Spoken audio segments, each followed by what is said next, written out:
And so the first thing that I saw is a coming of one sign that we will find in the end times beast system, and it's this thing called the real ID. Now, this is the name that I have received for this ID.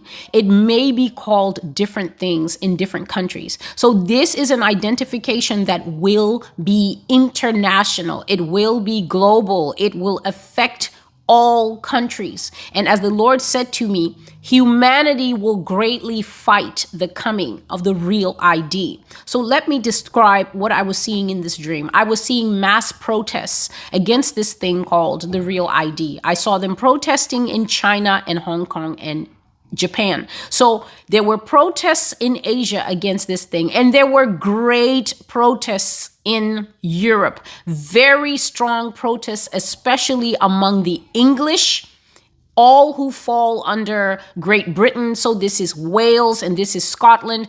I saw loud, noisy protests. The way they protest or the way they celebrate when they have football matches over there, how people raise their voice and there's this raucous singing. That is how I saw the real ID being protested in the UK territories. People were extremely angry at this compulsory form of ID. So here in the United States, it's been brought to my attention that real ID is something that has already been teased or at least already been mentioned. I do not know if the thing that has been mentioned here in the United States is this thing, because this thing that God showed in the prophecy will be compulsory, first of all, and it will be extremely dismissive of privacy. This real ID is going to build a complete profile of a person whereby nothing will be hidden, nothing will be kept to the side, nothing will be away from the government's eyes. It will be the most, what is the word that I'm looking for? It will be the most invasive form of identification that the US has ever seen.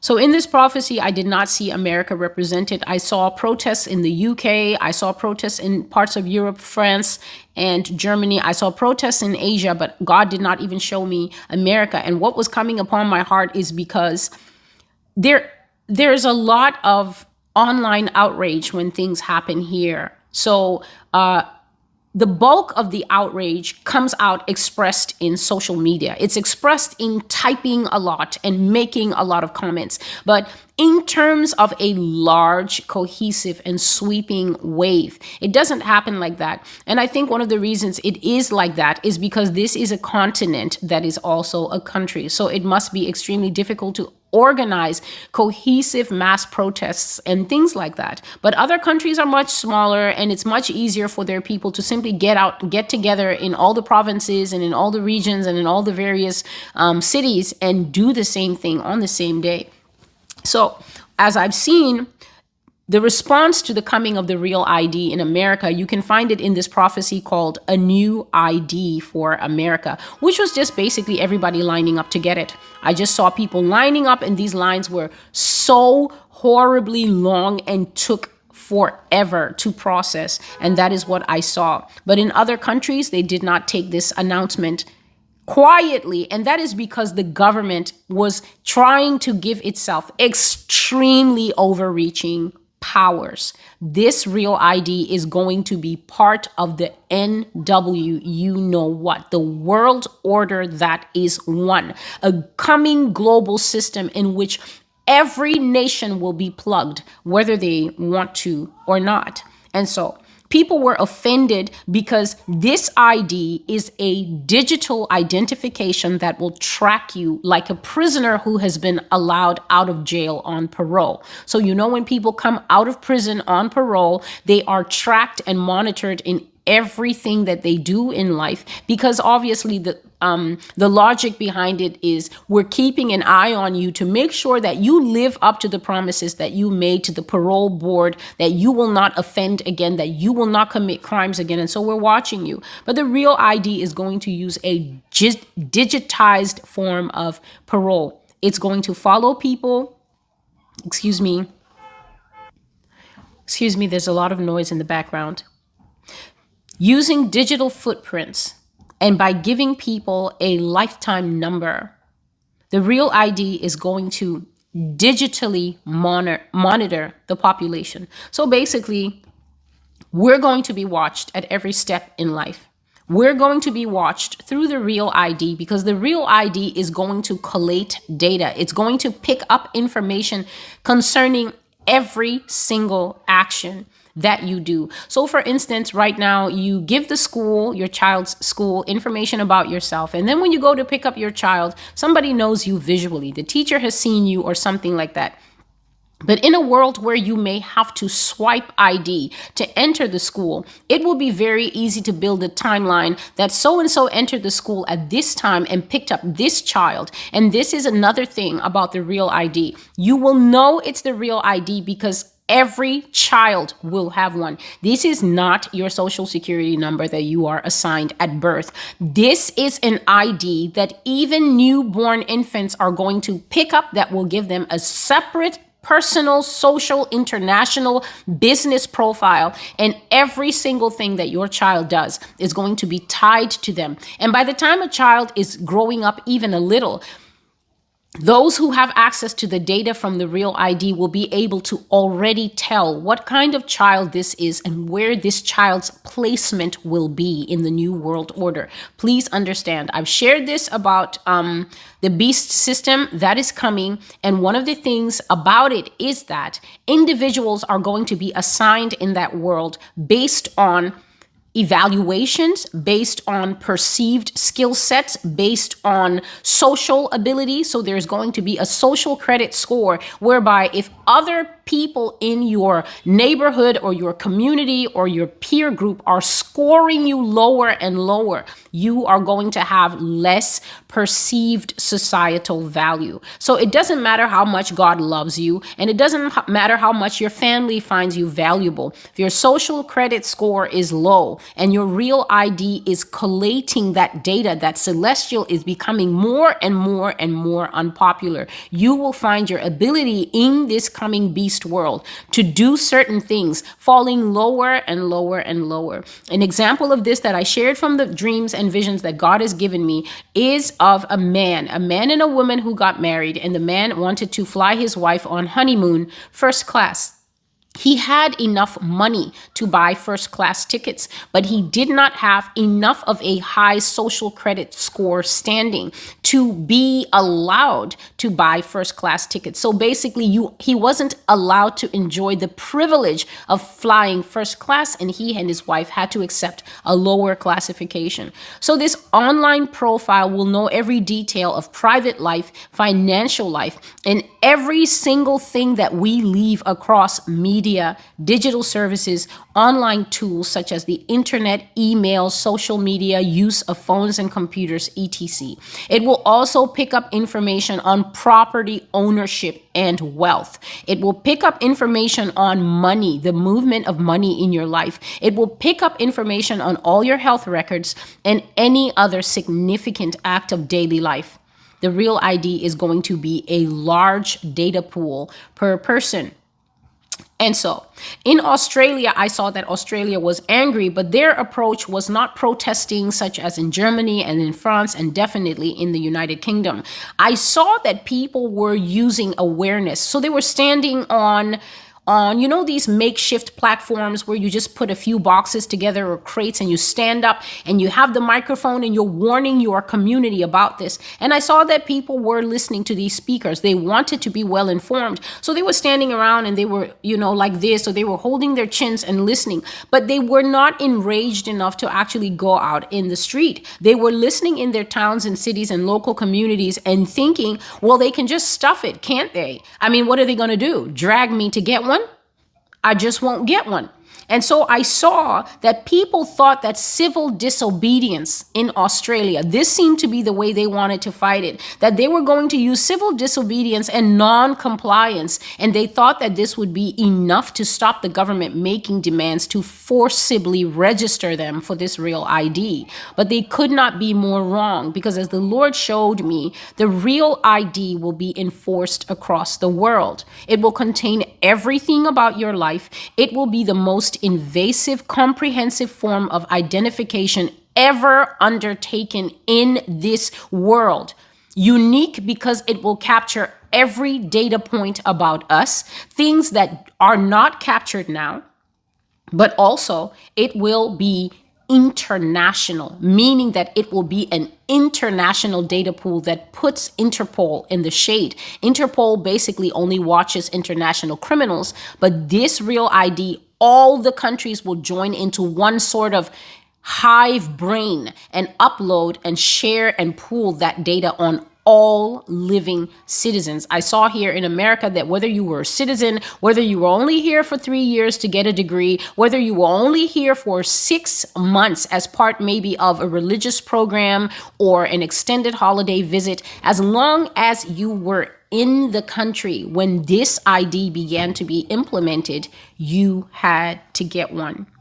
So it will cover access to banking, access to getting a telephone line, having access to government services like hospitals and other government services, and other basic things like banking that everybody should have a right to.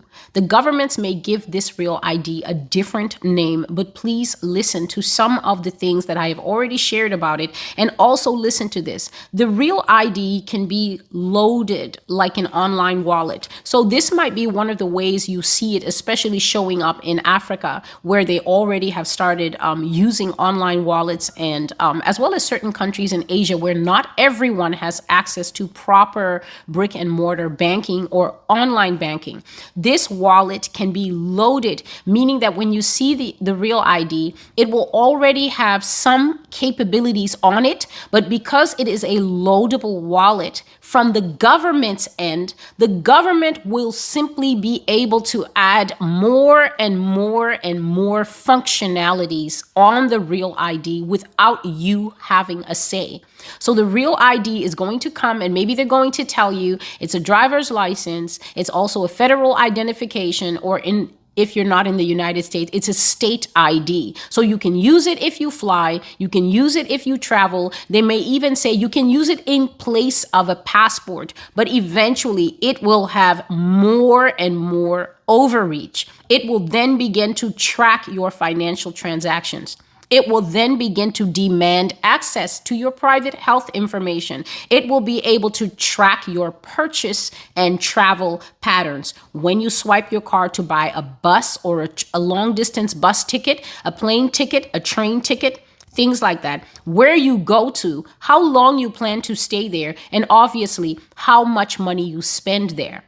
So if people are hiding wealth overseas, the Real ID will be able to pull that data back and join it to their tax returns in the country that they live in and expose to tax authorities, hey, did you know that this person who is a citizen of maybe Malaysia has 3 bank accounts in France and 1 in Switzerland, and when they travel there, this is the travel expenses they are using on a separate card, credit card or bank card, that is not registered here in Malaysia. It will bring together so much information about people that there will be nothing that people can hide when this comes out, and it will be a national ID.